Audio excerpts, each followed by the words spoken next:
for many reasons. Lambo is a Zerg that I think is... it's hard to call Lambo underrated, because I think a lot of people do give Lambo the credit he deserves. He's a strong Zerg. However, Lambo feels that he is better than what even people think of him. Like, Lambo feels that he's really like that close to making it to the European top level, and he's like, man, like he told me many times, he's like, if only I could show in a tournament what I show in practice, what, you know, I can show on the ladder on times where it matters as well. He's like, I'm really close, I can feel it. So it would be great for Lambo to maybe make it to Challenger and then maybe even go to Austin. And DnS on the other end is a pro that has been getting a lot of props lately. Everybody says like, man, DnS is getting so much better, you know. Used to be overshadowed by both Lambo and Drogo, and now still to some degree by Drogo. But DnS is really starting to make a good name for himself on his own. No longer part of the Twilight Council, that's gone. They're not living together anymore. But he's been making waves. And last thing, both of these guys were really close to making it directly into the actual top 8 from the ladder, so they didn't even have to go through these open qualifiers. Last time I checked, with like an hour to go, DnS was actually in, or it's like 90 minutes until the ladder qualifier would close, and DnS was rank 8, but then in the end Elaser bopped him out. I don't know if they played against each other or if he just lost and Elaser won, but DnS was close, and Lambo was also like rank 10 or rank 11, so it was very close as well. Yeah, I'm ready. Got me ready. Go, go, go, go, go. So this is really cool. Two of the guys that were perhaps the closest. DnS, go, go.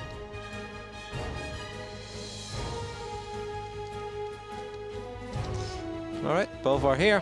I am good to go. Game number 1 is going to be played on Belcher, last best of 3 of the day. And of course, tomorrow we'll be back with the second open qualifier. If you are a Master League or higher, you should totally sign up, guys. It's a lot of fun to play a qualifier like this. If I wasn't casting it, I'd probably do it and at least make it to round 2. Unless I get like someone like Zero, that would be bad. I made it once to round 3. If even a chobo like me can make it to round 3, then what are you waiting for, guys? Go sign up. It's fun. Maybe you play against some of the guys that you watch streams of, like, well, I won't say Snoot, but Snoot is already in. But there's still a couple of good players left. Guys that we saw today that didn't make it, like Hate Me or Optimus or anything. Either way, the game is live. Last best of 3 of the day. WCS Austin, European Qualifier, day 1. Over here on the right bottom side, the Protoss that has been making waves lately in the European scene. It's DnS. Lived together with Lilbao and Drogo for a while. They started the streaming channel, the Twilight Council. It was a little project. All 3 of them living together, kind of taking turns in streaming Protoss magic. They lasted for a while, but then we all know how it went. Lilbao moved on, and things kind of fell apart a little bit. But he's still there, and it's really good to see that DnS still has the motivation and still has dreams to make it big. Over here on the left top side, we're looking at, I want to say, the best German Zerg, but then I was like, if DLO is watching, he's gonna kill me. So, one of the best German Zergs, and just one of the best Zergs in Europe in general. Like, he's not top 3, he's maybe not top 5, but he's right below that, and he wants to break into that top 5. It's Lambo. It's always tricky when you declare someone the best player of their country and then you forget someone and you're like, ugh. It's like a little while ago, I don't know who it was. I was talking with someone. I was like, oh yeah, I definitely think this person is like the best. And then I forgot like the most obvious pick ever. I was like, yeah, I think TLO is really good. It's like probably the best in Germany. And someone's like, hey man, what do you think about Showtime then? I was like, oh yeah, Showtime is really good too. I kind of forgot about Showtime. Like, how do you forget about Showtime? I was like, I don't know, man. I had a long day. Over here, this Overlord is making his way across the map. See, DnS went Gateway Nexus. So a little less greedy than Lambo. There's many ways, excuse me, than Mana. There are many ways to open up. Even when you go, you know, Gateway first, you can open up with 1 Adept. You can just send across the map to Scout. But I'm not sure if that, like, obviously it's useful because in case something crazy happens, you'll see it coming early. But he also scouted with the probe. So the first Adept, I mean, maybe if you can pick off a Ling or 2, that's a very fast Stargate, by the way. And 1 Adept, Stargate immediately, 2 minutes and 40 seconds. Probably just expecting an Oracle. Maybe we'll see one of these European Protoss pushes that have been a lot more popular lately, where they will go 1 gate, Stargate, make 2 oracles, first harass a little bit, add the 2 extra gateways, and then they attack with 6, 7 adepts. But they don't have resonating glaives, which sounds weird, but if you want to try to get resonating glaives as well, it's just a little too late with the Stargate. So it's kind of an in-between timing, but it can be very hard and can be very tricky to deal with as a Zerg player. And I know that a couple of the European Protosses high up there, guys like Austin, are fans of these builds. Could be the DNSs as well, as we see the first Oracle already on the way. I'm sure that Lambo has faced this build plenty though. I mean, these are both guys that, and right now DNS was like 6.7k MMR, something ridiculous. And those are numbers most of our average nerds can only dream of. And Lambo's also like 6'4", 6'5", super high up, so they definitely ran into each other a lot. Especially last week, as everybody was leathering, like their life depended on it. It's just one Oracle, and then we actually see Phoenix. And now we see a Twilight Council, so maybe it's gonna be some Phoenix Adept. Maybe DNS is gonna make me a truly happy nerd, and he's gonna go Phoenix Adept. He's gonna make a Dark Shrine, deny the 4th base, and I'm gonna be like, oh my god, we are watching the greatest pros in the world. And people are like, well, Roddy, Stats is really good. I'm like, no! Stats doesn't Phoenix Adapt DT like DNS does. But that's probably not going to be the case. Good position there around the Queens from Lambo. Oracle didn't really get much done at all. And well, I mean, this Phoenix, this can also be, as some of the others call, like a showtime, where you just make 1 Phoenix, you kill the Overlords, and then suddenly it's like, l'explosion de gate. And that's actually appropriate, since DNS is French. So Todd would be proud of me. Other than my pronunciation. He's never proud of me for that. Because it's just a single Phoenix. And as a Zerg player, you also have to wonder, right? They're like, So he made an Oracle, just a single Oracle. And a lot of Protoss like double Oracle. Then he made 1 Phoenix. This is going to kill Overlords. Like, that could just be because it's useful to kill the Overlords. But he could also be hiding something. Is he going to throw down 6, 7 gates? Or is this actually a macro build? It's very hard to guess right now if you are a Zerg player. The only thing that Lambo can do is just try to be active with links on the other side of the map, and even if the links won't get into the main, you just want to see how many things do I see warped in. And if one moment you run by and you see like a mass warp in, then you know what time it is. Now Lambo is obviously a little bit worried. So this is kind of weird, because it was not the push that I initially meant, where it was like, okay, he's going to go without a Twilight. He did do it with a Twilight, but this time it was just a single Oracle and then a Phoenix. Lambo needs Banelings, and he's morphing 8 of them. I feel like a lot of these European Zergs got incredibly good. Revelation gets stacked. I'm not sure if you want to let this one finish up. If he lets this finish up, DNS is a madman. He does split them, but it's still so many Banelings. And I think he can just go for the right side there. Good splits though on the Adepts, but I still feel there's too much Zerg here, even though Twilight, I mean, Resonating Glaives are fantastic, but this is, I don't think it's good enough. Only 2 drones have gone down. Maybe now we can hit the jackpot as a Protoss. It's 5, 6. Okay, that's... Now DNS is starting to find what he was looking for.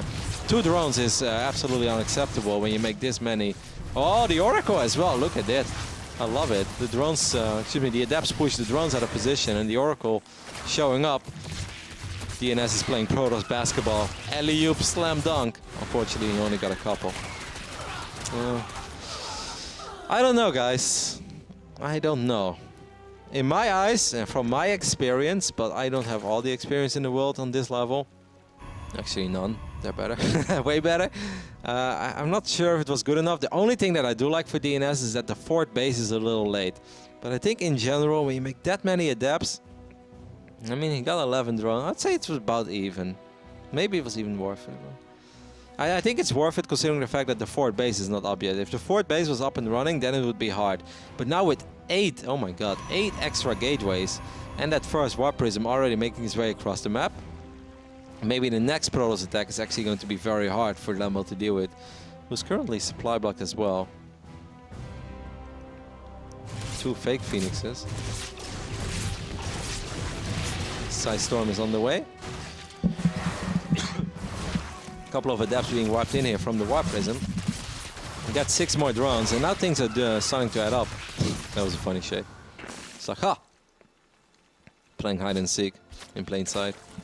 Well, You know, what also has been good for DnS is that he's been pretty aggressive throughout the entirety of this game. It started off with 1 Adept, then of course we had the 1 Oracle, and then we suddenly had a whole bunch of Adepts, and that kind of kept the Queens a little busy from Lambo. So for an 8-minute game, and you're looking at a very strong European Zerg, the creep spread right now, it's not overwhelming.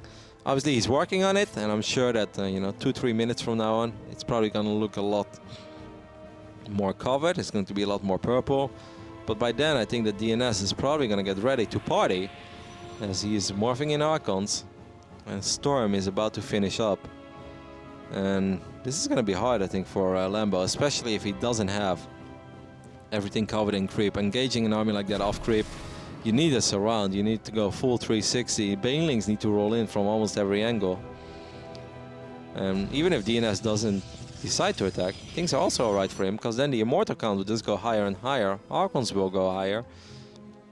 And he's gonna get Storm, and Storm is obviously great against Hydro Link Bane.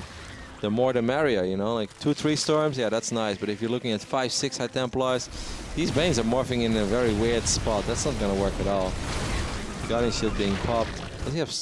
No, he's gonna run a couple of Zealots here. Queen's a little bit out of position. I would love to see him warp in 2 High Templars. I want to see some Storm drops, DnS. Because obviously Belshire Vestige right now is your playground. And as long as Banelings don't draw on top of these High Templars, I like your position a lot. Good job there as well. He's going to try it? Okay. He tried at least. I think it's always really good when you wipe in a couple of Zealots and then you see the Zealots can't get anything done. Like Showtime is incredibly good with that every time. A couple of great games in the past. Nationwide, there was this game on Proxima. If you guys ever feel like watching an old game between Cham and Showtime, it was this great use of the War Prism. Every time the Zealots would get surrounded, he'd pick them up, and then the units would be out of position, and new Zealots would show up. That's the way you want to harass as a Protoss. And DnS tried to do there as well. Unfortunately, it was a tiny bit too late with that pickup. So Hive is on the way. I don't think we have a Spire. Nope. I mean, I kind of feel for Lambo. Like, this is a Protoss army you don't mess with. There's a big counter, perhaps, in the natural of DnS. A couple of Hydras going to show up as well. Big Warping could go for the Pylon, maybe? Pylon? No, it's not going to go for the Pylon. A lot of Zealots, but since there's plenty of Banelings as well. But that also means that the army of Lambo is going to be even smaller than it already was. He has 16 Banelings. That's just not enough. However, DnS is panicking a little bit because he's going to lose a lot of things. DnS, you got to make up your mind. Are you going to go for it or not? And I think DnS said, all right, you can take my natural, perhaps even my main, but I'm gonna just kill you over here. And these Banelings do not get the engagement they're looking for. They need to get close to the High Templars and the Sentries. That's the jackpot. And if Lambo can't get on top of that, it's gonna be very hard. He's gonna bait out Storms. Is there a Prism still? 2 Prisms even. Okay, 1 High Templar did go down. Look at that Ling. The Ling had a dream, trying to get another High Templar. The Hydro count, I'm afraid, is just not high enough. If Lambo holds this, that's a phenomenal hold, but I don't think it's doable. He's doing a good job in picking up a couple of these Archons and zoning them away from the Immortals. Guardian Shield being annoying. I mean, maybe he could reinforce with Links. It's pretty damn close. He's going to bring home the units. He forced defensive Warpins. Now he's bringing these other units home. That's actually pretty sick by Lambo, but this War Prism, that's going to be the real problem here, because more Archons will be morphing. As 2 Archons were left behind. DnS is kind of just all over the place. I think it would be good for DnS to maybe keep the units together, but he's doing maybe just fine. Even though losing 2 Archons like that does hurt a little bit, but I think he's done enough. He took a lot of losses at home, but he dealt even more damage on the other side of the map. Lambo could not get close enough to those High Templars, and I think a few too many Storms rained down from above, as this Protoss army will no longer be in trouble. Will not be defeated. GG. DnS wins game number 1 on Belshire with a pretty cool build. 1 gate, Stargate, you know, poked with an Adept, poked with the Oracle, using the Phoenix, pick up a couple of Overlords, and then showed up with a lot of Adepts. This was not like the old school 6-7 Adepts Resonating Glaives. Like, no, it was like looking at 9-10. He went for a shade, and I was like, he's a madman if he does this. He went for it and traded out all right, I'd say. I mean, he did a good job in splitting up, made sure that, you know, a couple of Banelings, I think, actually connected with the first Adept, which was a mistake, because there were a couple of Adepts where at least the Banes could have got maybe 2 or 3 Adepts at once, and that would have been a little better for Lambo. And even though, like, he didn't do overwhelming amounts of damage, it wasn't crippling. I think with the fact there is no fort base, and at the other side of the map you're getting Storm, you're getting all the extra gates, you're getting Immortals, it's probably something he was quite pleased with. So he secures himself a 1-0 lead. Got a little hectic there towards the end on Belcher, but you know us Protoss players. We like to look at our army. The thing is though, as a Protoss, like, so I think some people may look at that as like, oh my god, he lost his entire natural to like 20 Lings and 5 Hydras, what the hell? But it's actually a lot trickier than it looks. Because you can be occupied and trying to save your natural that's almost mined out, and obviously losing the gates, it stings, and you don't want to do that. Having a cleaner hold with triple fault and overcharge and a bunch of zealots is a lot better. But if you look away for too long, before you know it, like, you don't exactly know where the Zerg army is. And if 3-4 Banelings connect with your High Templars, the game is over. So I can't blame DnS too much for just taking his losses there, but focusing on what was important.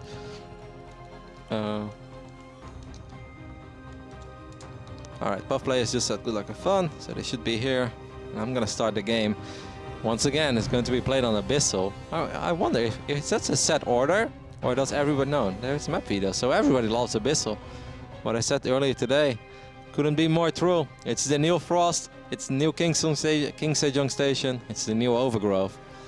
Everybody loves Abyssal. I hated it on day one, but I've always been special. But actually the map grew a lot on me. I think you just had to get used to the tile set. I think a lot of people the first day were like, I can't see anything, but obviously, you know, you get used to it, and it's a great map. Has very interesting expand patterns, has created a lot of good games already. Whether you just play the game or just watch the game, I think pretty much everyone is pretty excited. And obviously the cinematics. I haven't done it yet today. I obviously have to follow a corpse. I'm not a real observer unless I follow a corpse all the way up. Over here on the right bottom side, we're looking in the main base of the French Protoss. He's up 1-0. It was so close to qualifying to challenge it directly, but he might just do it here at his first try in the open qualifiers. DnS. DnS also was at the Intox 3 Masters in Katowice, but did not make it out of the open bracket there, which was actually a little surprising to some, or maybe even many, because he was considered to be one of the favorites in that bracket. Over here on the left top side, looking at the German Zerg, who would love to have a performance he could be truly proud of. It's Lambo. So even though this is obviously a big series, because winning here means that you have qualified for WCS EU Challenger, and you can duke it out with, you know, some of the other big guns, the thermals, showtimes, harstems, the lasers, nurchos, snoots, etc. And then I named 6 out of 8. That's not fair. TLOs and MCHARs, but it's also guaranteed money already. You know, $400 if you advance today, and then obviously you have the chance to win so much more. And last but not least, you don't have to worry tomorrow. Like, I think it's safe to say that the loser of this series has a very good shot tomorrow at WCS Open Qualifier number 2 for Austin, European department. However, it's always easier said than done, and one bad best of 3. I mean, there are still a couple of scary players that didn't make it today. You look at an Optimus, you look at a Mana, you look at guys like Hate Me as well, and I'm sure like I'm forgetting a few, like Indimaga, Cass. There's plenty of scary players that haven't qualified yet, and those are not players you want to play with Tournament Live on the line. And of course, if all goes wrong, you can always just participate yourself at Austin, but it's a lot nicer to play WCS EU Challenger and just make top 4, walk away with a bunch of money, and let Blizzard pay for that flight and that hotel, because those are the best guys. One Adept is going to make his way across the map, and once again it's going to be a Stargate follow-up for DnS. Tomorrow we'll be back, by the way, at the same time, 7 p.m. for Open Qualifier number 2. If you just joined in today, Cerro advanced, and we also just saw Bly advancing. I don't know what's going on in the other series, which is Kino versus Drogo. Right now we're looking at the mess, the last series on the mainstream between Lambo and DnS. This is one Adept just scouted, wants to make sure that Lambo is not cheesing, and he's not. Lambo is not a very cheesy guy. When I come to think of it, I don't really remember Lambo all-inning anybody. He's a very macro-oriented Zerg. He's a very confident player. No matter who you put him on against, he will always feel confident. This time you see slightly faster gateway number 2 and 3, I believe. So I don't think this is necessarily going to be the same build from DnS. I think this time he might go double Oracle and make the regular 3-gate push, as he's also sending out a probe to expand. So this is kind of what I thought was going to happen on Belcher, unless he just makes a Phoenix now. What's it gonna be? Maybe he's just a single Oracle type of guy. Nah, he's not. So double Oracle, and this is gonna be tricky. It's important that Lambo doesn't underestimate this. Obviously, this is a build that a player like Lambo has faced, but they are tricky. 2 Oracles and a bunch of gateway units, even if they don't have charge. Obviously, charge is impossible to get that early, but even without resonating glaives, those adepts can be very gnarly. And this Oracle shows up very fast. Actually gets some serious work done. 5 drones, and the Oracle, it lives. And that's a rough start for Lambo, especially with the Spore on the way. Lambo just cancels the layer. He's like, you know what? Well, unless that was the misclick of the century, but I don't think it was. What's he gonna do now? He makes double Evo here? I guess he saw these units moving out. He just feels like he needs all the money a Zerg can get. And he's like, alright, this push is coming. This was the push I mentioned before. These adepts do not have resonating glaives, but it doesn't mean you can underestimate it. They can jump on top of the Spore, and then suddenly you can't mine from this for a long time. Now he starts the layer again. Okay, he's gonna get the wraparound.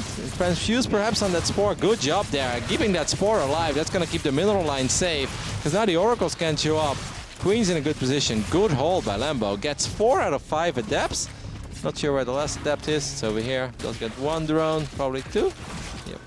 They always get that second one, guys. That's the drone that didn't deserve to die. And these Oracles, we're just kind of looking at it. It's like, you guys doing all right over there? And the adepts are like, we cannot hold. Even though that's normally the Zealots, but the Oracle is like, well, sorry. With a Spore Crawler there, that's a no-fly zone. It's restricted, as Lambo's going to try to counter on the other side of the map. A couple of decent force fields there. Oh my god, that was my chance and I blew it. That was the corpse I was supposed to follow, guys. I'm going to let it go. So, I mean, Lambo's down in workers, and the Hydra then is a little late because he cancelled the layer, and then he did restart the layer. He also temporarily went for a wall off here. I really wonder what that was about. I wonder if he was worried that it was perhaps more than just the 3 gates.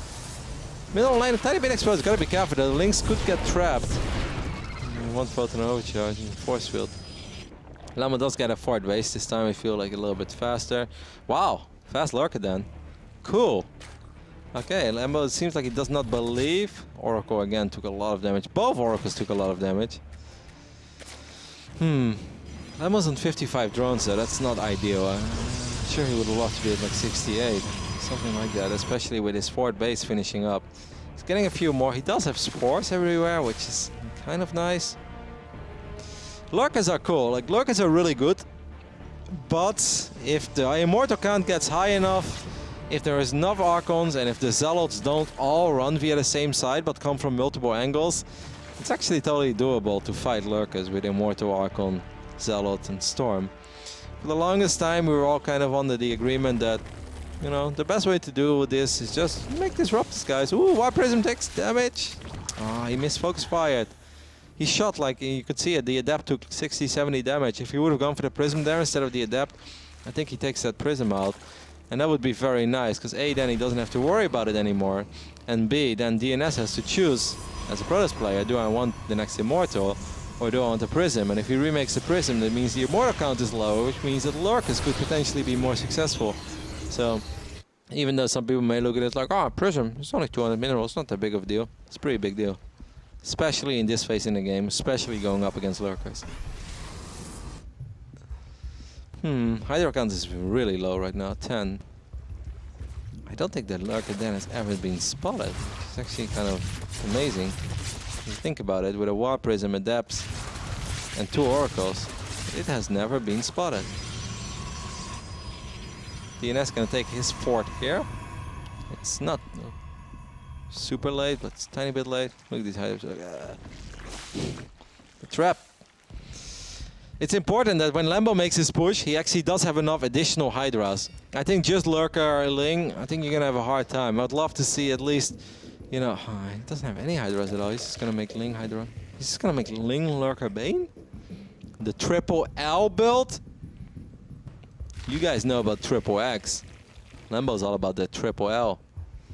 Oh, he's gonna run into a stasis. That's a lot of links at one particular. The thing is that the oracles can actually do a lot of damage. He's lucky that the oracles have been. Oh, one High Templar does get picked off. Could land a storm, but you know, storming lurkers just like that is not the dream. More stasis. I don't know. Lurkers? Yeah, okay, that's hard to jump on. Revelation. At least all the lurkers are tagged. I think with a couple of storms, and what DnS needs to do is needs to send a couple of zealots. I think zealots need to come from this direction as well, because everything comes via this angle. I think it's going to be very hard for our Protoss. But if he sends a couple of zealots via this side as well, then it's doable. There's just no NTR. Like, he could use the oracles if they had any energy. Unfortunately, they don't. Okay, Lambo wants to take down those rocks for some reinforcements. One storm tickles the lurker.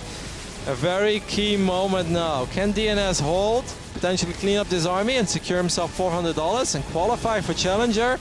Or is it going to be Lambo's lurker force? His triple L build, he's moving the lurkers, and that's probably DnS's moment. His Q lands a couple of big storms on these links. These lurkers are awfully close to this Nexus now. I guess you can just give it up and maybe take this phase on the right top side. Now there's 12 additional Hydras in the way. I think it's pretty smart. God, this is... How do you run into this? I'm a Protoss player, but looking at this defensive setup, I feel disgusted. Like, lurkers are supposed to be scary, but you know, the only scary thing in this picture is this defensive Protoss setup, guys. Couple of zealots go. Lambo seems like he wants to go. I don't know, though. I really don't know if you can do this, Lambo. I think it might be better to just try to another fort again. But obviously then the Immorticon will go higher. DnS has had enough. He moves forward. He move commanded for a long time. And actually a lot of the Immortals did kind of melt. Hydra's showing up to deal with that Void Ray. I think this is it. I think Lambo has done it. I think DnS move commanded a tiny bit too long there. I feel like sometimes they do that on purpose because they want to get right on top of the lurkers, and if you just A-move as a Protoss, which we're very good at, I can confirm, but then you start like shooting at some Hydras, and you start shooting at links, and like everything is derping around a little bit. So sometimes moving your army a little bit forward, even though you're taking a lot of damage, is not the worst thing in the world, but the Bane connections, the lurker waves, the additional Hydra showing up, too much damage there. Well done by Lambo. It's good to see the lurker in action. Lurker has not been getting a lot of love lately in StarCraft 2, so cool. Oh man, that was a pretty cool game. Very well played, I think, by Lambo. Early on, canceling the layer, just kind of like, all right, I need any sort of resources I can get right now. And if that means, you know, canceling the layer, so be it. I cannot afford to lose the Spore, because if he loses the Spore, then the Oracles can show up and protect the Adepts, and he's going to take a bad trade. Just made as many links as possible, was able to defend. I don't think he was, like, you know, ever in a fantastic position this game. It was just good build and good execution. I mean, other than the point where all the lurkers were getting very close towards the fort. I don't know.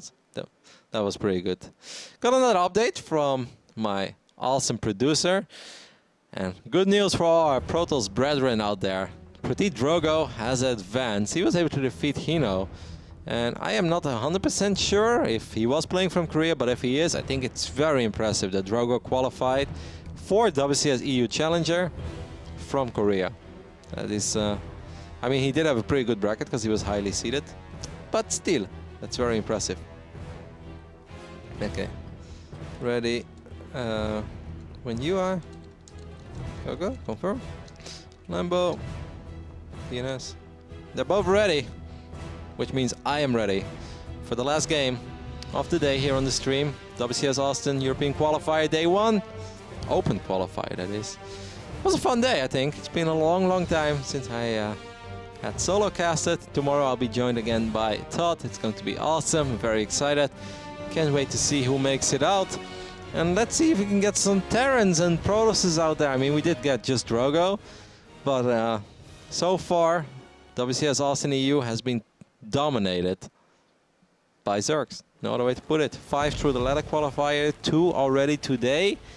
Potentially another man.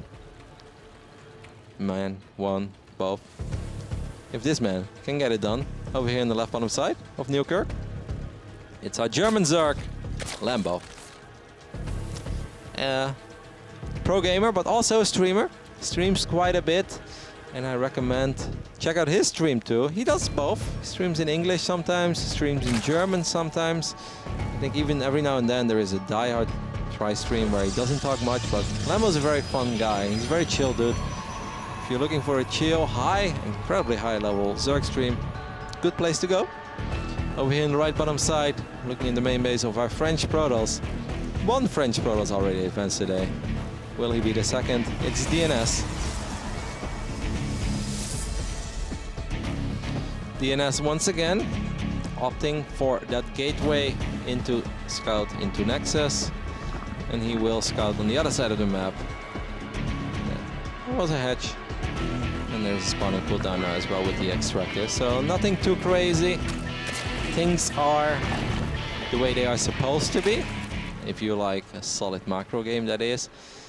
I would kind of like to see Lambo do something weird once, and I don't want to be there like this guy is going to randomly talk about cheese when it's not very appropriate, because I know that on this level it's very hard for Zerg to cheese a Protoss. There aren't that many viable cheeses out there, but what I would like to see is kind of an off timing, as DnS obviously has this builder that's kind of set early on, and he executes them. And maybe if you can like sneak 8 links in somewhere right on the moment that a couple of units left, and of course your own economy is going to be lower, but it could be catastrophic to deal with. Look at the main. There's nothing here right now. No pylons. I think the best link drops are not the early ones, and not the obvious ones. I think they are right when Warp Gate finishes up. Protoss warps in a couple of units over here, starts walking out. And if that's the moment the links show up, I think that's a very deadly moment. Still something we don't see enough yet, I think, in StarCraft. But a lot of Zergs are very paranoid about investing in, you know, an Evo chamber that early, investing in 8 links. It may all seem cheap, but obviously when you play against somebody like DnS, you can't just, you know, decide to spend all those resources, which means that your income is actually worse than it normally is for the rest of the game. And if you can't get the damage done, then people sometimes look at it like, oh, it's only 8 links. Like, no, that's actually... it snowballs throughout the entirety of the game. It makes it very hard to eventually get anything done against potential Storm, Immortals, and you know the drill. All the beautiful things that Protoss has to offer. With the end product, of course, being carriers. But we don't see too many rush into carrier builds anymore. It seems like it's fallen out a tiny bit of the current meta. The Hydra Bane timings were pretty deadly. It seems like a lot of the Zergs... well, they stopped making roaches early on. Don't make roaches. It's doable to kill a lot of these carrier builds. And of course, carriers got nerfed a couple of times as well. Those interceptors guys. 5 minerals, 10 minerals, 15 minerals. 25. Almost been narrow. War Prism being chrono boosted out for DnS. As the Dark Shrine. It's being warped in as well. Let's look at this main, it's so exposed. He does have this pylon here, but you can also just use the drop lord here, and this is a slightly further route. But I think it's worth implementing once at least in a best of 3, even, you know, if you are going up against somebody like DnS. Keep a close eye on it. Obviously this is going to be for the Archon Harass. Maybe DnS will try his luck once with a couple of... man, this Spore Crawler, will this Spore Crawler be able to detect a Dark Templar that's slicing away at the spawning pool? I guess, I mean, layer is done, so you can potentially morph an Overseer as well, but interesting placement. He's just like not that worried about DTs, picking up 1 or 2 units. He's more worried about ushering that War Prism away. During all of this, DnS going up to 3 bases. Neokirk, when both players expand like this forward, suddenly the bases are pretty close to each other. He's gonna go, he's gonna run. Oh wow, loses a DT there. As the Overseer showed up as well. It's almost like Lambo was setting up the bait. Like, this Spore is really out of position, man. And this is where this is the difference between me and Lambo guys. Because me, I would have been like, man, I can get that. It's spawning pool. And then the Prism takes a lot of damage. And then the Overseer shows up and you're like, oh my god. I done goofed, I'm in trouble. So getting a DT is actually a pretty big deal. Forcing DnS to warp in another Dark Templar this phase in the game. Pretty expensive. Also a little slow. What's going on? He's worried about the Overlord. Spire is already almost halfway done. We saw Bly with the Spire. Lambo's Overlord. Up, up. It's important for DnS that he scouts the Spire, obviously. And then I think getting Blink is pretty decent. Or just throw down 2 Stargates. DnS is a French Protoss. The French Protosses love their 2 Stargates. And rushing Overlords is not what you want. Oh my god. It's poor T-Rex arms. Wow, Archons, man. He's gonna drop them here. He really wants that Overlord. He's like, ah, stretch your little T-Rex arms.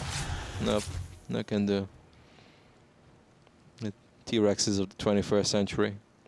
They're terrifying, big blue balls, a little bit of both. But they can't reach. This is not looking all that good, I think, for DnS, because he has...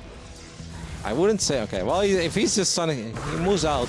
He has the Mothership Core here as well. This gets really interesting, because the moment you bring the Mothership Core, that means, yes, of course, you can recall if things get dicey, and that's good, but you also leave everything over here very, very exposed. That middle line is wide open. Oh, is Lambo just gonna jump on top of it? The sentries are exposed. Yes, he is. Good pickups there, though, but that's still not good enough. And in the end, look at that drone. It's gonna give the fighting point. Bam! Forcing DnS to recall out. I love it. Good move there by Lambo. Didn't hesitate for a second. He was decisive. And suddenly, I really don't like this for DnS at all. DnS still has no idea about the Spire. He has no idea about the potential Mutalisk. Has not seen it, has not seen a Muta, has not seen the Spire. At least he didn't invest in charge. So he could start Blink. I said Stargates before, but I kind of feel if you have this many gates, actually it's better to go Blink. No, he starts charge now, but I wonder if he changes that. Well, let's see. He's moving the Phoenix around. No! Can't do it. Okay. The Queen is like, there you go, buddy. And immediately Lambo cancels charge and he goes for Blink. That makes sense. That Queen was nice. Not all Queens are evil, guys. There are good Queens as well. So first Mutas will show up, but now it's such a big difference, guys. When you have a couple of Stalkers in position already, obviously Lambo doesn't know what we know. He doesn't know that Blink is only just started.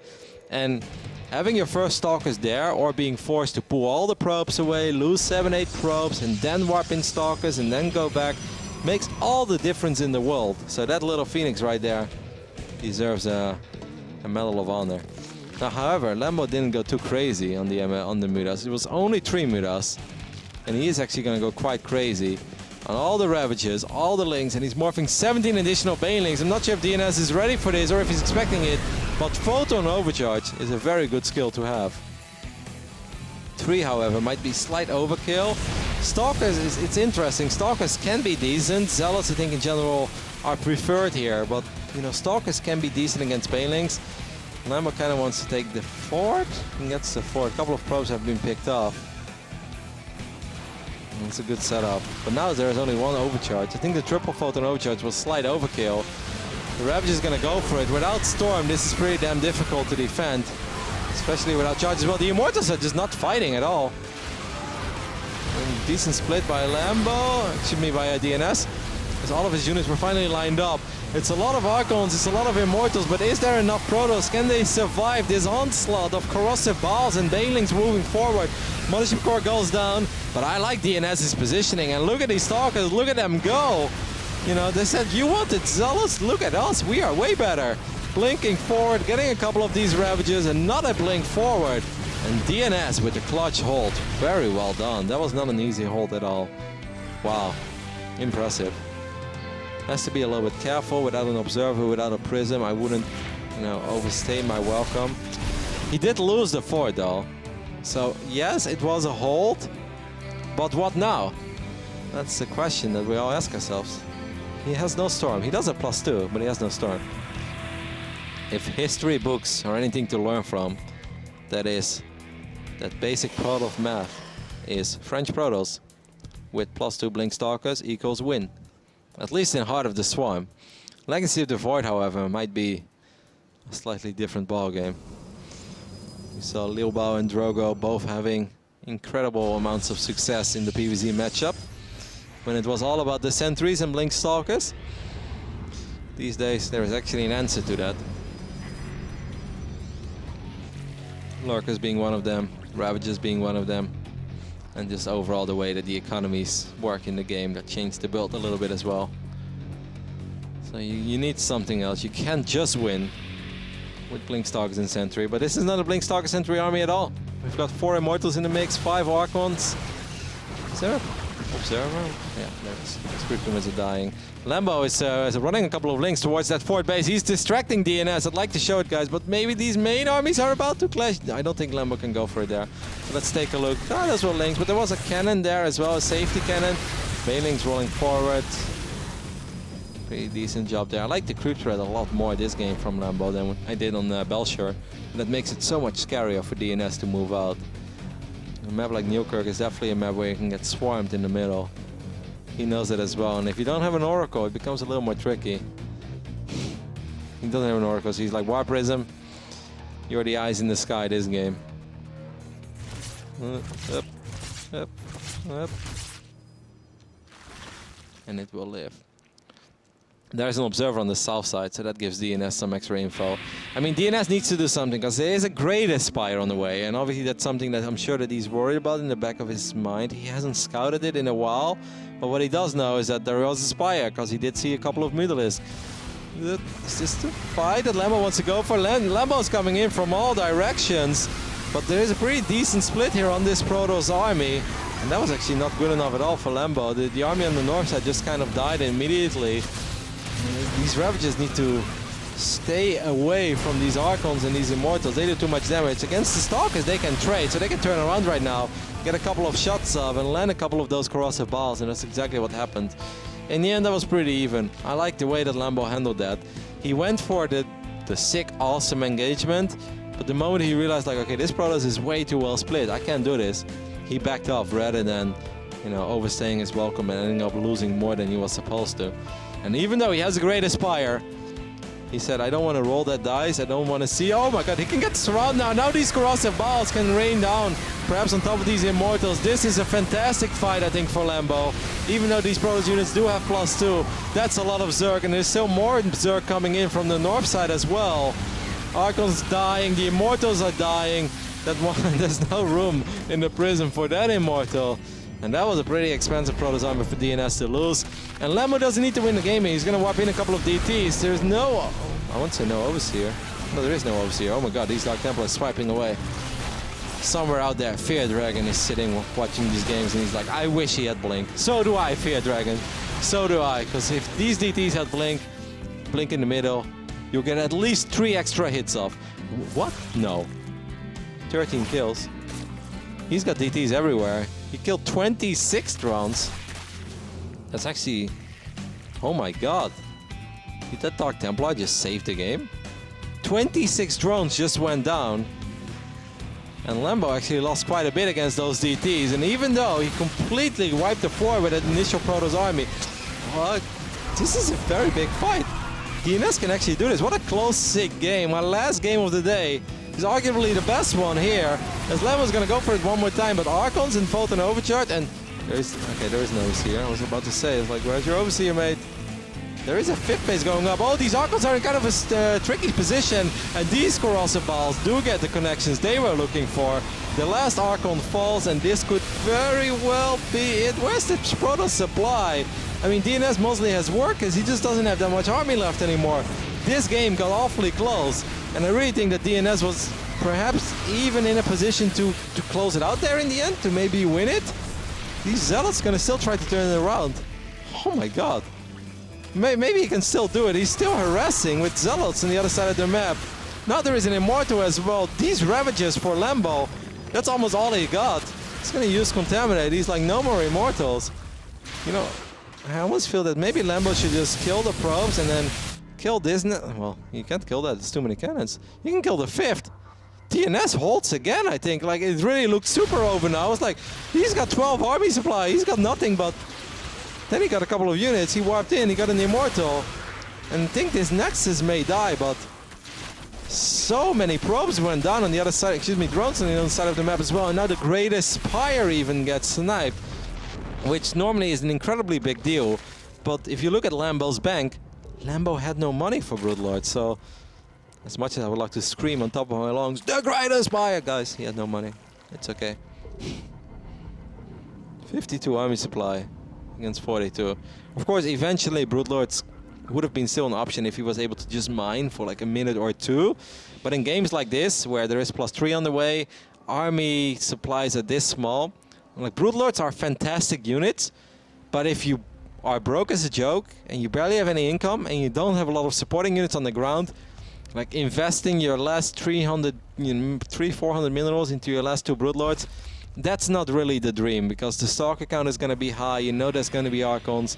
These Stalkers will blink forward and kill it anyway, so obviously, you know, losing the greatest buyer if you have 2,000 minerals and 1,500 gas is a really big deal. In this case, I don't think... Yeah.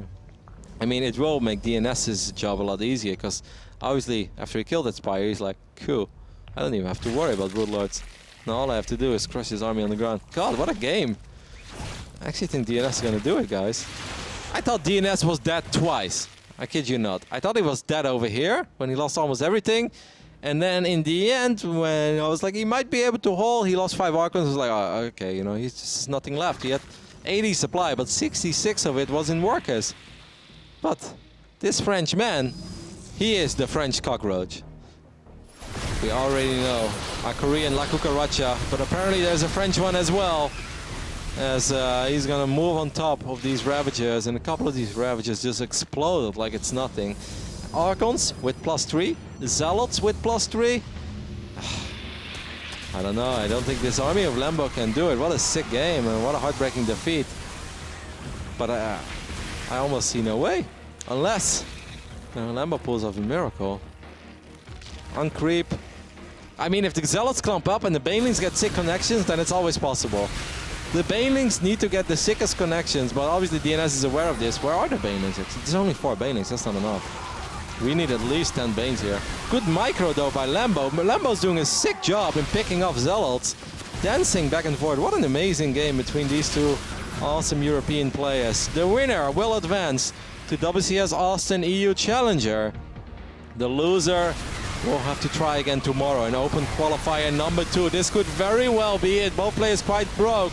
The Ravagers this time taking a lot of damage from these Zealots. That's a lot of Archons. Oh my god, how many Archons is this? 7 Archons? I think that's it. DNS qualifies for WCS Austin EU Challenger. He will be the 3rd Protoss. He joins Drogo, who also made it out of this qualifier today. The 4th Protoss actually, and Harstem, and Showtime, who qualified through the ladder. What a sick last game. I think it's safe to say, guys, that today we saved the best for last.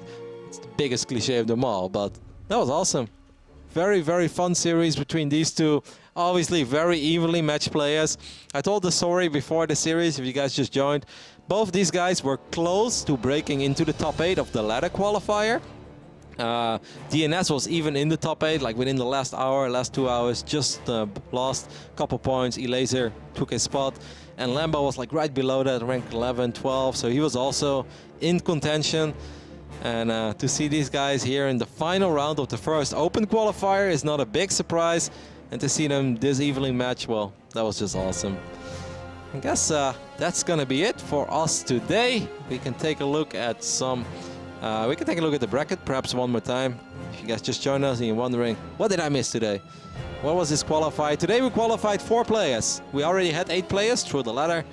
4 players qualified today. On the top side of the bracket, no surprise, Cyril, a man that normally would have made it through the ladder qualifier, as he has like 6.9k MMR or 7k whenever he wants. But he didn't play enough games. There are certain rules and guidelines you have to follow, and he was on a holiday. But good news for all the Finnish and Cyril fans out there. Cyril doesn't need direct seeding. Cyril can make his way through an open bracket. Took care of Guru in the last round. He had Drogo also qualifying. Drogo had a decent bracket, I would say. I mean, it's always impressive, especially if he did it out of Korea. But took out Movie Maker, Rain, Immortal Pass is a Protoss. Nidix I'm not that familiar with, unless that's Stakimon. In that case, I am a little more familiar with him. And then we have Hino, French Zerg, very aggressive. Good job by Drogo. Over here on the bottom side of the bracket, we had another Zerg make it out. Bly played fantastic today. Was down 1-0 against Hate Me, turned it around, took care of Optimus 2-0, and took care of Mana 2-0 as well. And last but not least, we just had the bottom side of the bracket, where we saw DnS, the French Protoss, who's been doing so well lately, advance. He took out Malcolm, Tyrannus, Strange in round 3 in a PvP. Took out Hero Marines in the quarter.